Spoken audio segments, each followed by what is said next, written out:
My parents bought a house for my sister, then handed me the mortgage papers. You've saved enough, now it's your turn to help family. I said no. They sued me for $500,000, but the judge asked them just one question. Can you imagine a moment so shocking, so utterly devoid of empathy, that it rewrites your entire family history? I thought I knew my parents. I thought I knew the meaning of family, until they slid mortgage papers across the dinner table and demanded I pay for my sister's $1 million mansion. It was a betrayal so profound, it still echoes in my nightmares. I'm Cassandra, 32, and until 6 months ago, I truly believed I was doing everything right. I had a good job as a software engineer, responsible savings, and I lived well within my means.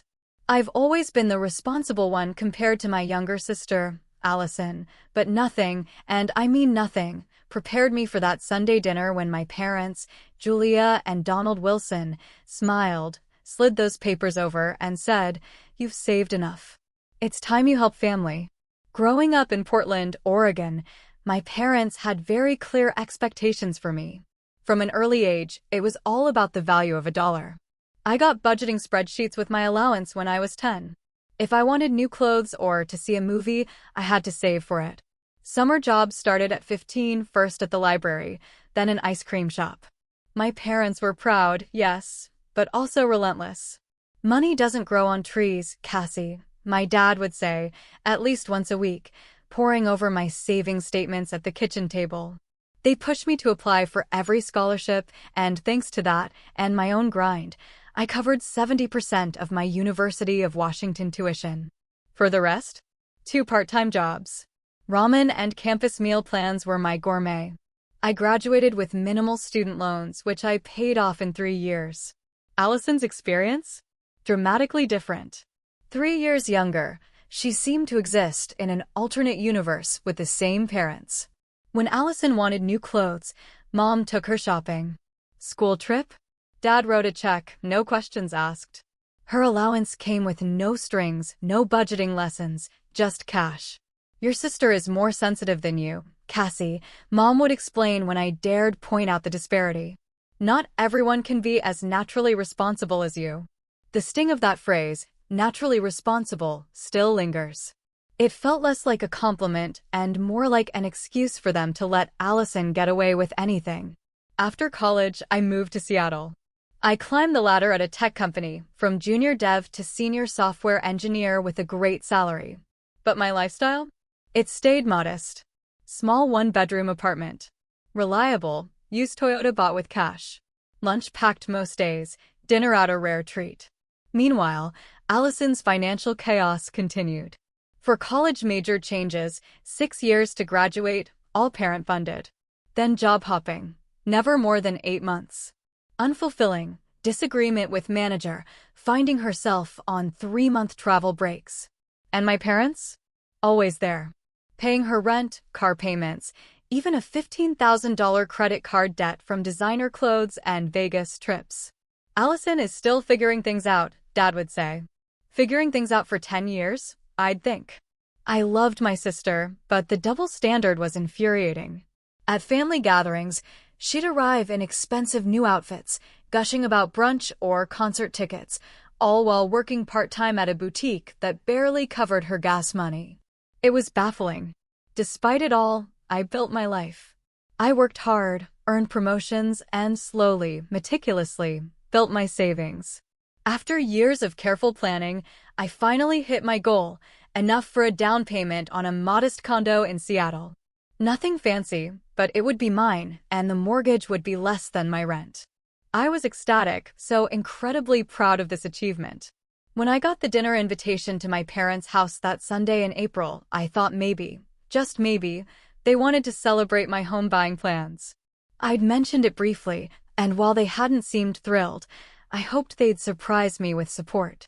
How wrong I was. I arrived at 6 p.m. The familiar smell of Mom's lasagna, my childhood favorite, filled the air. Good china, reserved for holidays, was on the table. A bottle of wine, already breathing. Cassie, right on time as always. Mom hugged me tightly, looking nice in a new blouse, hair freshly colored. Dad came in, checked his watch. Traffic wasn't bad, he asked, pouring me wine without waiting for an answer. Smooth, I replied, but I noticed their quick, furtive glance. Something felt off. Where's Allison? I asked, seeing only 3 place settings. Oh, she couldn't make it, Mom said, a little too quickly. San Diego with friends. A last-minute trip. You know how spontaneous she is. I nodded, a knot forming in my stomach. Dinner started light. Job, Seattle weather, the book I was reading. But they were distracted. Dad kept checking his watch. Mom kept refilling my wine glass. After the main course, no dessert. Mom cleared plates and sat back down. Dad cleared his throat, straightened, folded his hands. My heart pounded. Cassie, he began, his voice strangely formal, we have some exciting news. We've helped Allison buy a house. Oh, I said, genuinely surprised. That's big news. I didn't realize she was even looking, or that she'd saved enough for a down payment. Mom laughed, a little too brightly. Well, you know your sister. When she falls in love with something, she goes for it. She found this absolutely perfect place in the West Hills neighborhood. 3 bedrooms, gorgeous view, walking distance to all those cute shops. I nearly choked on my wine. West Hills, that was one of Portland's most expensive areas. That sounds expensive, I managed. It's an investment in her future, Dad stated, firmly. The housing market is only going up. And it's a good neighborhood. Excellent schools. Schools? I asked, confused. Is Allison planning to have children soon? Is she even seriously dating? The last I heard, my sister was happily single. My parents exchanged another look. Mom reached for a folder on the sideboard, sliding it across to me. The thing is, Cassie, Dad continued, we took out the mortgage in our names. Since Allison's credit isn't, well, you know how it is. But we've realized, with retirement coming up, we can't really afford the payments. I stared at them, not touching the folder. So, you're selling the house? Or Allison's going to make the payments? Mom pushed the folder closer. We need you to take over the payments, sweetheart. The room seemed to tilt. My head spun. I opened the folder. Mortgage papers for an $800,000 home with a $750,000 mortgage. The monthly payment? Over $4,000. This is a joke, right? I looked up at their serious faces. You can't be serious. You want me to pay for Allison's house? A house that costs nearly $1 million. You have a good job, Cassie, Dad said, his tone hardening. You've always been good with money. You have more than enough saved up. More than enough, I've been saving for years to buy my own place. I shot back. A modest condo that I can afford, not a mansion in West Hills. Family helps family, Mom said, reaching for my hand. I pulled it back. Allison needs stability to get her life together. You know how she struggles. Where is Allison really? I demanded, my voice trembling with suppressed rage. Does she even know you're asking me this? She's really in San Diego, Dad insisted. And yes, she knows we're talking to you about helping with the house. So, she's on vacation, I seethed, while you ask me to pay for her luxury home? Why isn't she here for this conversation? She was nervous about how you'd react, Mom admitted. She knows you've always been judgmental about her choices. I sat in stunned silence, trying to process this unbelievable audacity. My parents had bought my irresponsible sister a house they couldn't afford, and now they expected me to foot the bill because I'd been responsible with my money. No, I said finally, my voice firm despite the violent trembling inside. Absolutely not. I will not pay for Allison's house.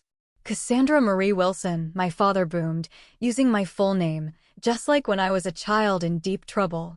You have more money than you need. Your sister deserves a nice place to live just like you do. I've worked for every dollar I have.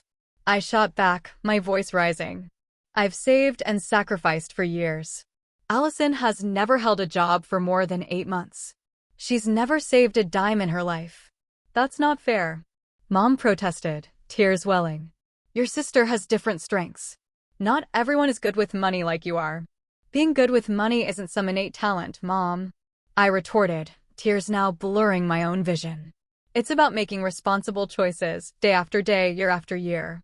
Something you've never expected Allison to do. The conversation devolved into a shouting match. Dad lectured me about family obligation, his voice growing louder and more furious.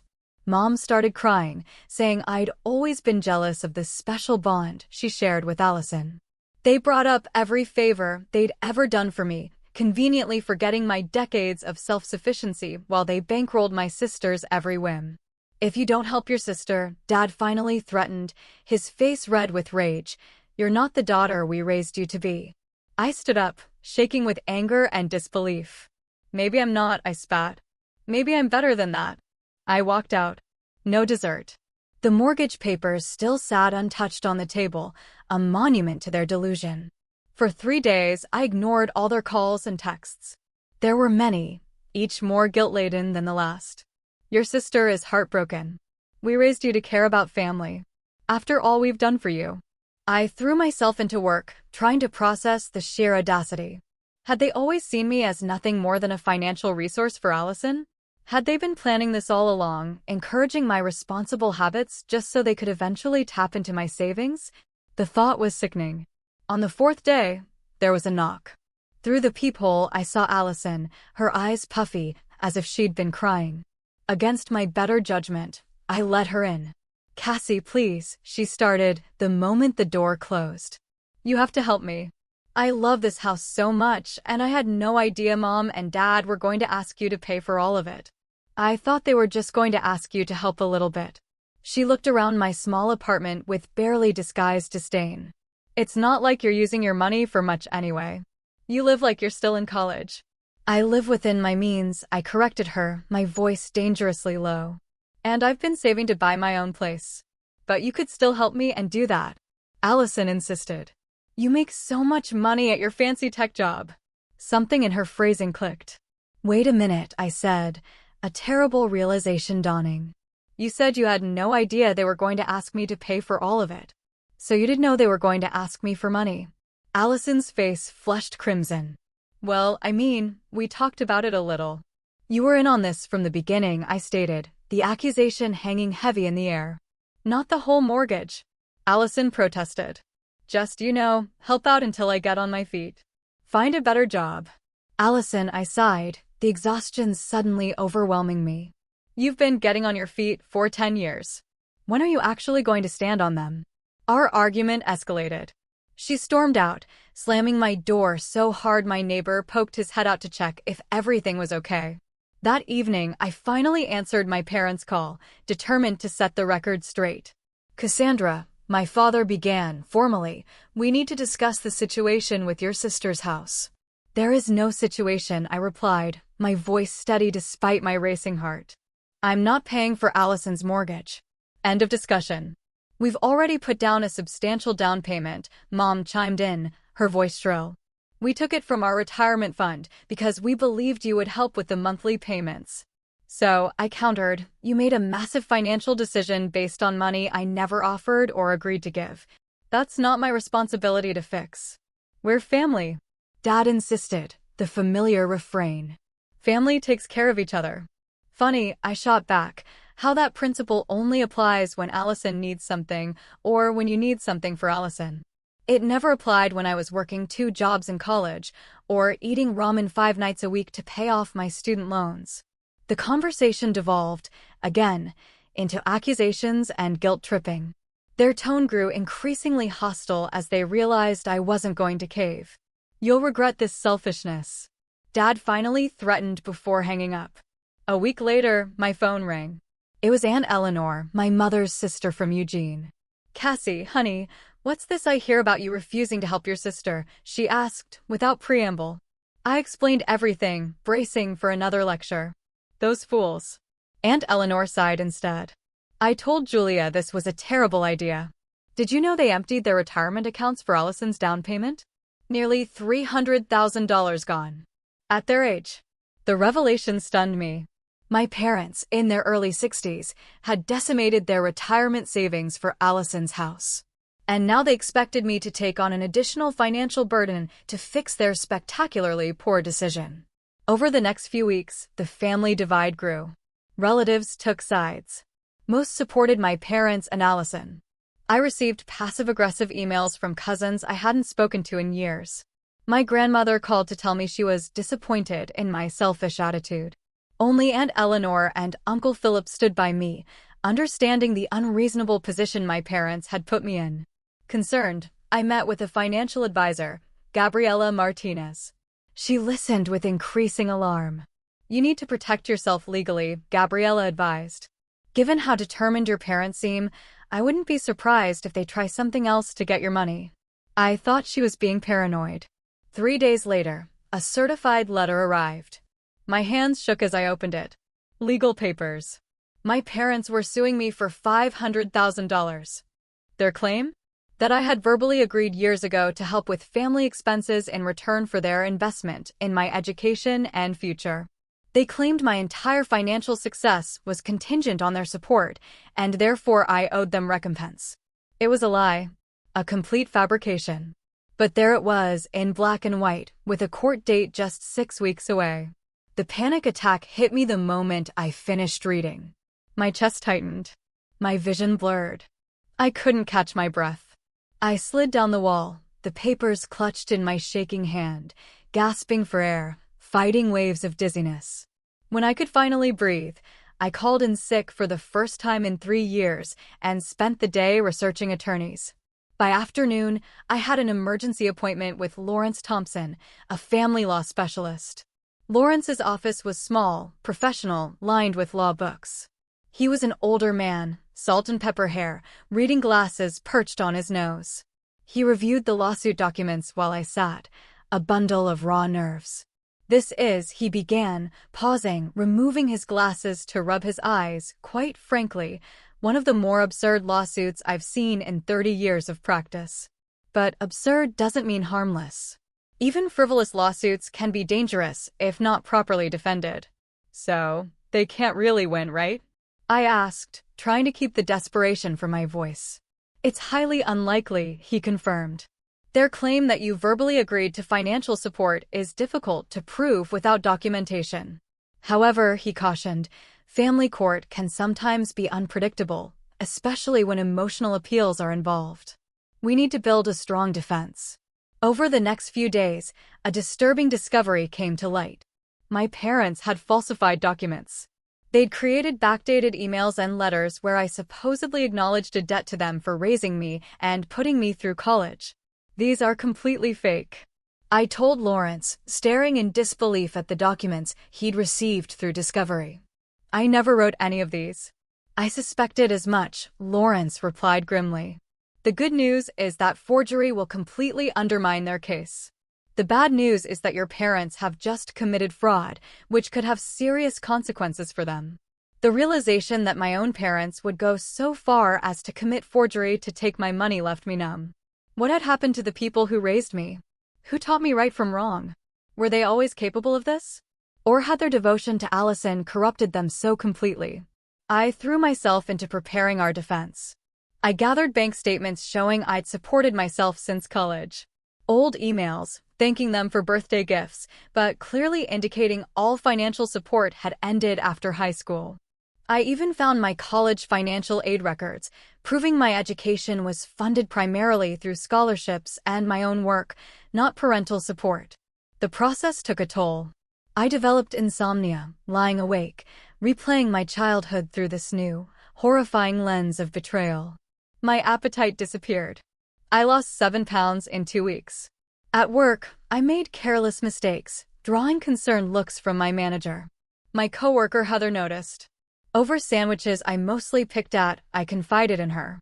My parents did something similar, Heather revealed, surprising me. Not a lawsuit, but they emptied my college fund to pay for my brother's gambling debts. I know how it feels to be the responsible one who gets punished for it. Her understanding was a lifeline in a sea of judgment. Most people I told immediately asked what I might have done to cause such a rift, as if parents suing their child must be the child's fault. A week before court, I ran into Allison at a coffee shop near my apartment. I didn't even know she was in Seattle.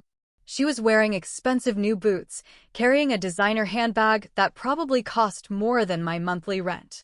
"Are you happy now?" she demanded, loudly enough that other customers turned. "You're tearing our family apart with your selfishness." "I'm selfish." I kept my voice low, despite my simmering rage. You're living in a house our parents can't afford while they sue me for money I earned. How exactly am I the selfish one here? They've given up everything for me, and you won't help at all. Allison shot back. Do you know Dad's talking about coming out of retirement to pay the mortgage? Then sell it, I suggested, my voice flat. Get a place you can actually afford.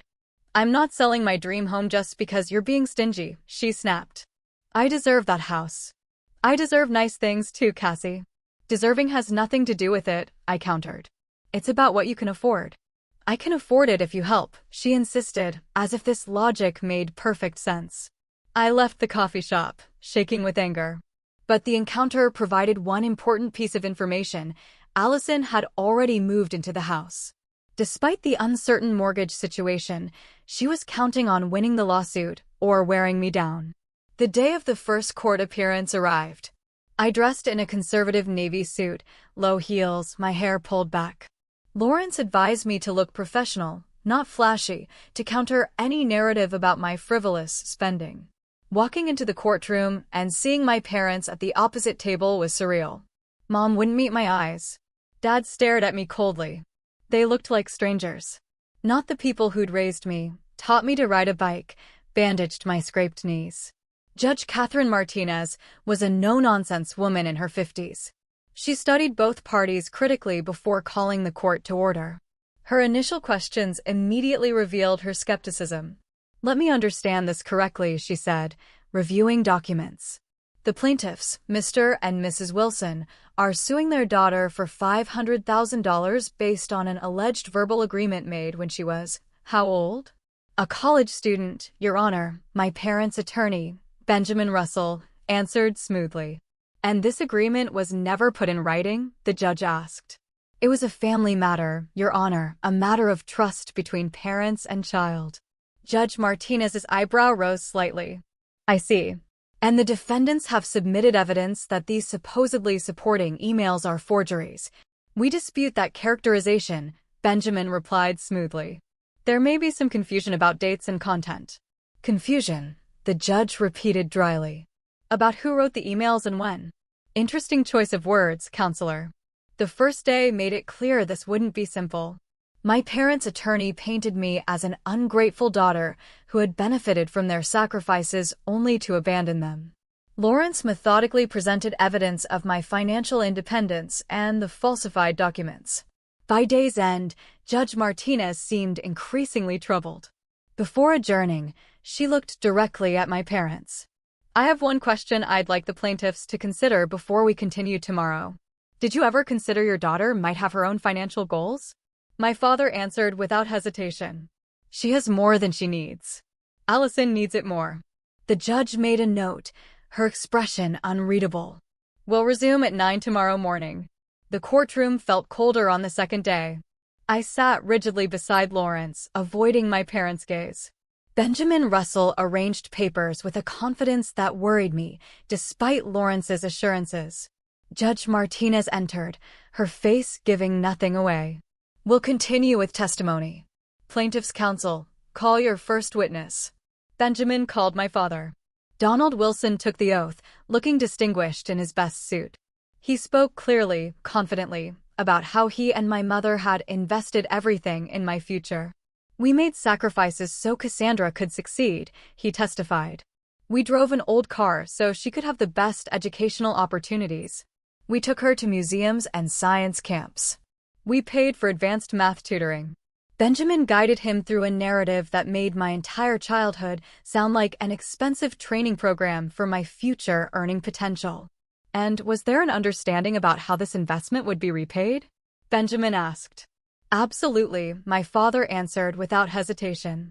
Cassandra agreed that once she was established, she would help support the family financially. She specifically promised to help her sister if needed. It was a complete fabrication, delivered with such conviction I saw a juror nodding along. When Lawrence cross-examined, he started gently. Mr. Wilson, did you pay for your daughter's college tuition? We contributed, my father hedged. Lawrence presented my scholarship letters and financial aid documents. These records show that 90% of Cassandra's education was funded through scholarships and her own work-study jobs. Your contribution amounted to approximately $5,000 over 4 years. Is that correct? My father shifted uncomfortably. The dollar amount doesn't reflect the emotional support we provided. I'm asking about financial contributions, sir, Lawrence pressed. $5,000 total. Yes or no? Approximately. Yes, my father admitted reluctantly. Lawrence then presented my bank records, showing how I had supported myself since graduation, evidence of my student loans I paid myself, and documentation of my modest lifestyle. Would you characterize your daughter as financially irresponsible, Mr. Wilson? No, my father conceded. Cassie has always been good with money. Yet you believe she owes you $500,000 because... Lawrence prodded. Because family takes care of family, my father insisted, his voice rising. She has the means to help her sister, and she refuses out of spite. My mother testified next, her testimony more emotional than factual. She cried several times, talking about her worry for Allison's future and how hurt she was by my abandonment. She spoke about my sister's sensitive nature and creative spirit that made practical matters like steady employment difficult. Allison needs stability to flourish, she insisted. This house is her chance to finally find her footing. Under cross-examination, Lawrence was respectful but persistent. Mrs. Wilson, how many times has Allison held a job for more than 1 year? My mother hesitated. She's had challenges with employment. So the answer is never correct? Not once in the 12 years since she graduated high school. Different people have different paths, my mother replied defensively. Indeed, they do, Lawrence agreed. And would you say you've supported Allison financially throughout her adult life? We've helped her when needed. According to these bank records, Lawrence said, presenting exhibits, you and your husband have provided Allison with approximately $375,000 in direct financial support since she turned 18. Is that accurate? The courtroom murmured at the staggering figure. My mother looked down at her hands. That sounds about right. And during that same period, how much financial support did you provide to Cassandra? Cassie didn't need our help, my mother replied, as if this were a failing on my part. So, the answer is 0. Correct? Yes, she admitted quietly. When it was my turn, I was nervous, but determined to speak my truth. I explained how I'd worked my way through college, built my career through consistent effort, and saved carefully for years toward my goal of homeownership. Did you ever promise your parents repayment for raising you? Lawrence asked. No, I said firmly. I've always been grateful for the opportunities they provided, but there was never any agreement that I would financially support them or my sister in adulthood. What about these emails they presented as evidence? Lawrence handed me the printouts of the forgeries. I examined them carefully. These are fake. I never wrote these. You can see the inconsistencies in how my name is spelled in the signature block, and the email address shown here wasn't even my email address during the dates claimed. Benjamin's cross-examination was aggressive, designed to provoke an emotional response. Isn't it true that you've always resented your sister? He demanded. No, I replied calmly. I love Allison, but I don't believe enabling her financial irresponsibility is good for her or for our family. So, you admit you're judging your sister's lifestyle choices? I'm making observations based on a pattern of behavior over many years, I corrected. Benjamin switched tactics. Your parents gave you life, raised you, clothed you, fed you. Do you believe you owe them nothing in return? I believe I owe them respect, love, and gratitude, I replied. I don't believe I owe them $500,000 to buy my sister a luxury home she can't afford. The most revealing moment came when Benjamin called a surprise witness, Allison herself. She entered the courtroom in a conservative dress, her usual flashy style subdued. She tearfully testified about how much the house meant to her and how my refusal to help was destroying our family. I just want a chance to start over, she said, dabbing at her eyes. A stable home would give me that chance. During cross-examination, Lawrence was gentle but direct. Miss Wilson, are you currently employed? I'm between jobs at the moment, Allison admitted. How many job applications have you submitted in the past month? I'm taking some time to figure out my next career move, she hedged. So none, Lawrence clarified. Not yet, she conceded reluctantly. And this house in West Hills, how much is the mortgage payment? I'm not sure exactly, Allison said, looking uncomfortable. My parents handle that. It's $4,300 per month, Lawrence informed her. Without steady employment, how did you plan to make these payments? Cassie was supposed to help until I got established, Allison replied, as if this had been a formal agreement. Did you and your sister ever discuss this arrangement directly? No, but my parents said they would take care of it. One final question, Lawrence said. If you had to choose between keeping this specific house and healing the rift with your sister, which would you choose? Allison hesitated, looking trapped. That's not a fair question. I shouldn't have to choose. Nevertheless, it's the question before you, Lawrence pressed. I deserve that house, Allison finally said, her voice hardening. Cassie can afford to help me keep it if she wasn't so selfish. I felt a strange, chilling sense of clarity at her words. The sister I loved was in there somewhere. But years of enablement had buried her beneath layers of entitlement and self-centeredness. After a full day of testimony, Judge Martinez called for final arguments. Benjamin went first, making an impassioned plea about family obligation and moral responsibility. Lawrence's closing argument was more measured. Your Honor, this case isn't about family loyalty or love. It's about whether an adult child is legally obligated to fund their siblings' lifestyle. The evidence clearly shows there was never any agreement, verbal or otherwise, that Miss Wilson would provide financial support. The plaintiffs have resorted to fabricating evidence because no legitimate evidence exists. This lawsuit is an attempt to use the legal system to enforce a family expectation that has no basis in law or equity. Judge Martinez listened attentively, taking notes. I'll take this matter under advisement, she announced. We'll reconvene next Friday at 9 a.m. for my ruling. Court is adjourned. As we filed out, my mother tried to approach me, but Lawrence gently steered me toward the exit. No conversations with the plaintiffs outside of court, he murmured. Through the glass doors, I saw my father arguing with their attorney in the hallway, his face flushed with anger. Whatever was happening, it didn't look like the confidence of someone expecting to win. How do you think it went? I asked Lawrence once we were safely in his car. As well as could be expected, he replied carefully. Judge Martinez is thorough and fair. The forgeries hurt their case significantly, and your sister's testimony probably didn't help them either. But we have a week to wait.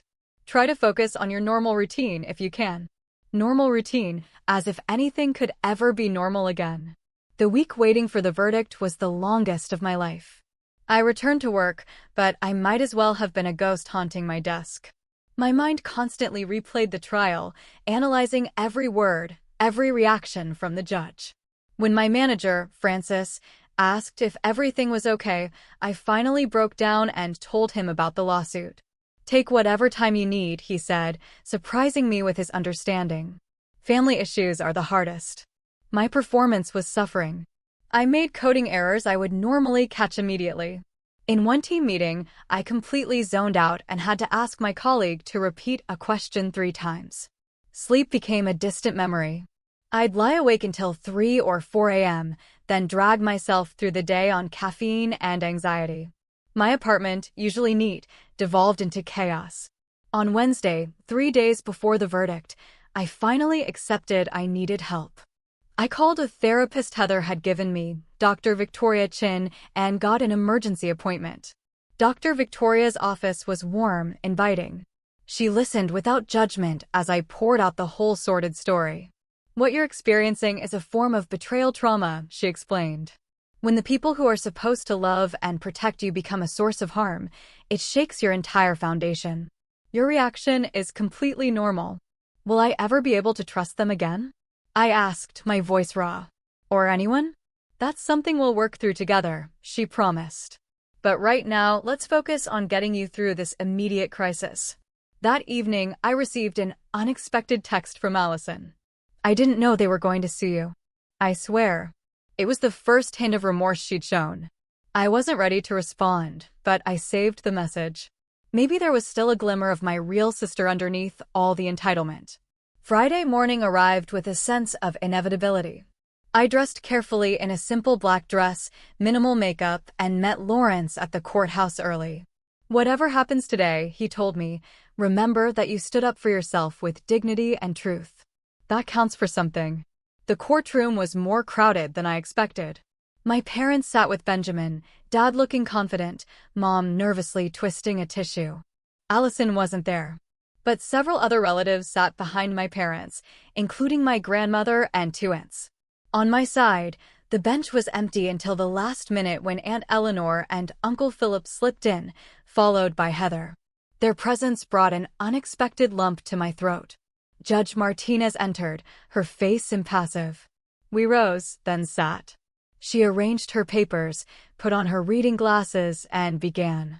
In the case of Wilson versus Wilson, I have reviewed all testimony and evidence presented. This is, without doubt, one of the more troubling family disputes to come before my court. She looked directly at my parents. Mr. and Mrs. Wilson, your claim rests on an alleged verbal agreement that your daughter would provide financial support in return for your investment in her upbringing and education. You have provided no credible evidence that such an agreement ever existed. The emails you submitted as evidence have been proven to be fabrications, a serious matter that could result in charges of perjury and fraud. My father's face paled. My mother began to cry silently. Beyond the legal issues, Judge Martinez continued, I find the underlying premise of your lawsuit disturbing. Parenthood is not a financial investment with expected monetary returns. Children do not owe their parents repayment for doing what parents are morally and legally obligated to do, provide for their children's basic needs. She turned to me. Miss Wilson, the evidence shows you have been financially independent since college, working diligently to build your career and savings. You have no legal obligation to fund a house purchase for your sister, regardless of family expectations. Looking back at my parents, she delivered her verdict. This lawsuit is dismissed with prejudice. Furthermore, the plaintiffs will pay the defendant's legal fees in full. She paused, removing her glasses. As a judge, my role ends with the legal verdict. But as a person who has sat in this courtroom for 20 years watching families tear themselves apart, I would be remiss not to add this. Whatever happens when you leave this courtroom today, remember that some damage cannot be undone with apologies alone. Trust, once broken, must be rebuilt brick by brick. I sincerely hope you find a way forward that honors the true meaning of family, which has nothing to do with financial transactions and everything to do with mutual respect and love. With that, she struck her gavel and left the bench. My parents' reaction was immediate and shocking. My father stood and shouted at their attorney, his face contorted with rage. You said this was a sure thing. You said she'd have to settle. Court officers moved toward him as Benjamin tried to calm him down. My mother collapsed in tears while relatives gathered around them, throwing accusing glances my way. Lawrence ushered me out a side door to avoid the scene. In the hallway, Aunt Eleanor hugged me tightly. I'm so proud of you for standing up for yourself, she whispered. Your parents will regret this madness when they calm down. But they didn't calm down. The fallout was swift and far-reaching. My parents faced not only my legal fees, but also the prospect of a house they couldn't afford. Family gatherings were now divided into camps, with holiday plans in ruins. Some relatives stopped speaking to me entirely. Others cut ties with my parents over their behavior. 2 weeks after the verdict, I returned to my apartment after work to find my door ajar. Inside, drawers were emptied onto the floor, furniture overturned, and selfish spray-painted on my living room wall. Nothing valuable was taken, making it clear this was about sending a message, not theft. The police officer who responded suggested it was likely someone who knew me. Any family disputes recently? He asked, not knowing how loaded that question was. I didn't say it was Allison, but in my heart, I knew. The handwriting on the wall matched her loopy style.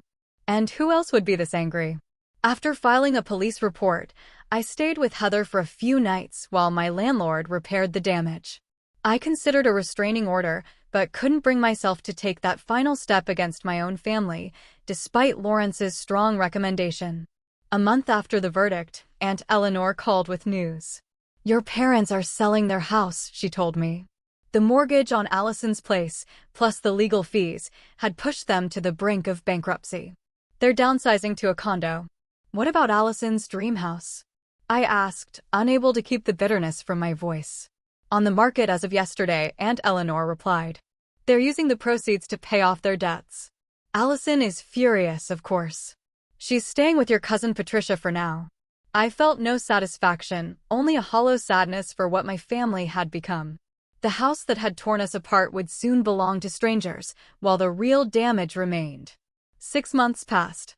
Seattle's summer faded into a rainy autumn, and I settled into a new rhythm of life. Weekly sessions with Dr. Victoria helped me process the trauma.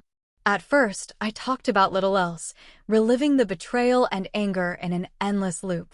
Gradually, we expanded to explore patterns in my family dynamics that went back generations. Your role as the responsible one didn't start when you were an adult, Dr. Victoria pointed out. From what you've described, you were parentified from a young age, taking on adult levels of responsibility, while Allison was perpetually infantilized. But why? I asked, the question that had haunted me for months. Why treat us so differently? Sometimes parents project their own unresolved issues onto their children, she explained. Your mother might have seen herself in Allison, while you reminded her of responsibilities she resented. It doesn't excuse their behavior, but understanding it might help you heal. Slowly, I began rebuilding. I moved forward with my original plan to buy my own home, closing on a modest 2-bedroom condo near a park. It wasn't the luxury house in West Hills, but it was mine, bought with money I had earned and saved, a symbol of my independence and resilience. On a crisp October morning, I was sorting through emails when one subject line made me freeze. Can we talk, Allison? I almost deleted it, but curiosity won out. The message was surprisingly humble. Cassie, I know I'm probably the last person you want to hear from. I wouldn't blame you if you deleted this, but if you're still reading, I'd like to meet somewhere public to talk. No demands, no drama. I promise. Just talk. Let me know if you're willing. Against my better judgment, and after discussing it thoroughly with Dr. Victoria, I agreed. I arrived early, chose a table with a clear view of the entrance and exit, and ordered a latte I was too nervous to drink. Allison arrived precisely on time, a punctuality so uncharacteristic it spoke volumes. She looked different. Gone were the designer clothes, the perfectly styled hair. She wore jeans, a simple sweater, her hair in a casual ponytail. She looked younger, more like the sister I remembered from before adult responsibilities had divided us. Thank you for coming, she said, sliding into the chair. I honestly wasn't sure you would. I wasn't sure either, I admitted. We sat in awkward silence until our drinks arrived. Then Allison took a deep breath and met my eyes directly. I'm sorry, Cassie. I'm so sorry for everything. For the lawsuit, for the house, for the way I treated you, for the apartment. She faltered. Yes, that was me. I was drunk and so angry. It was inexcusable. Why are you telling me this now? I asked, my guard still up despite her apparent sincerity. Because I'm finally getting help, she replied. I've been seeing a financial counselor for 3 months now and a therapist. After everything fell apart with the house, I had to move in with Patricia, and she gave me an ultimatum: get professional help or find somewhere else to live. So, you're apologizing because Patricia forced you to? No. Allison shook her head vehemently. I'm apologizing because I see things clearly for the first time in years. My counselor, Hannah, had me track every dollar I've spent for the past 5 years. Do you know how much Mom and Dad gave me during that time? Over $200,000. And I have nothing to show for it. Nothing. She stirred her coffee absently. I've never had to face consequences before. Mom and Dad always fixed everything for me. When they couldn't fix the house situation, when they lost their own home because of me, something finally clicked. This isn't who I want to be. I listened cautiously, wanting to believe her, but wary of being hurt again. I have a job now, she continued. Nothing glamorous, just administrative work at a dental office. But I've kept it for 4 months and I'm good at it. I have my own tiny apartment. I'm on a strict budget for the first time in my life. What about Mom and Dad? I asked the question I'd been avoiding. Allison's face fell. They're still angry. At you, at me, at the world. They lost almost everything because of the choices they made for me. Dad had to go back to work part-time. They're living in a small rental condo now. Have they gotten any help? Counseling, anything? No, Allison sighed. They still believe they did nothing wrong. They think the judge was biased against them. Dad talks about appealing sometimes, though they can't afford another legal battle. We talked for nearly 2 hours, carefully navigating the minefield of our shared past. Allison didn't ask for money or forgiveness, just the chance to begin rebuilding some kind of relationship. As we prepared to leave, she handed me a sealed envelope. "What's this?" I asked. "The first installment," she explained. "I'm paying you back for the damage to your apartment. It's not much, just $200, but I'll send more each month until it's paid off." Hannah helped me work it into my budget. The gesture moved me more than any apology could have. It was the first time she had ever taken concrete responsibility for her actions. "I'm not ready to forgive everything," I told her honestly. "But I'm willing to try building something new." Slowly. We agreed to text occasionally, and perhaps meet for coffee again in a few weeks. It was a tiny step, but an important one. While my relationship with Allison showed tentative signs of healing, I had no contact with my parents. Through the family grapevine, I heard they had downsized dramatically, selling many possessions to pay debts. My father, who had proudly retired at 60, was now working part-time as a consultant to make ends meet. My mother had taken a job at a local bookstore, her first paid employment in over 30 years. Their situation saddened me, but I recognized it as the natural consequence of their choices, not my responsibility to fix. Dr. Victoria helped me work through the guilt I still occasionally felt, reminding me that establishing boundaries wasn't the same as abandoning family. "Healthy boundaries aren't walls," she would say. "They're fences with gates that you control." In January, I joined a support group for people dealing with family financial trauma. Our moderator, Marcus, had experienced similar issues with his brothers who had tried to claim his inheritance. The group became a safe space to share experiences without judgment, to learn from others who truly understood the unique pain of financial betrayal by family. Through the group, and through deepening friendships with people like Heather, I began building what I thought of as my chosen family. People who respected boundaries, who gave without expectation of return, who valued me for who I was rather than what I could provide. By spring, I was finally sleeping through the night again. My work performance improved, earning me a promotion I had once thought the lawsuit stress might cost me. I planted flowers on my condo balcony and joined a hiking group that explored trails around Seattle. The lawsuit had changed me, but not in the ways my parents had intended.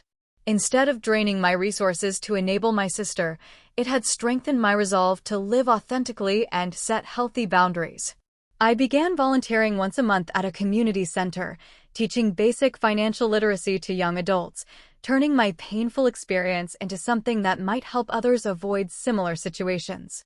1 year after the verdict, I sat on my balcony watching the sunset, reflecting on the journey. The pain hadn't disappeared entirely.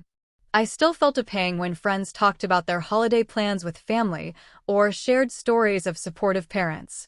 But I had survived, grown, and even flourished in the aftermath of betrayal. The most important lesson I learned wasn't about money at all.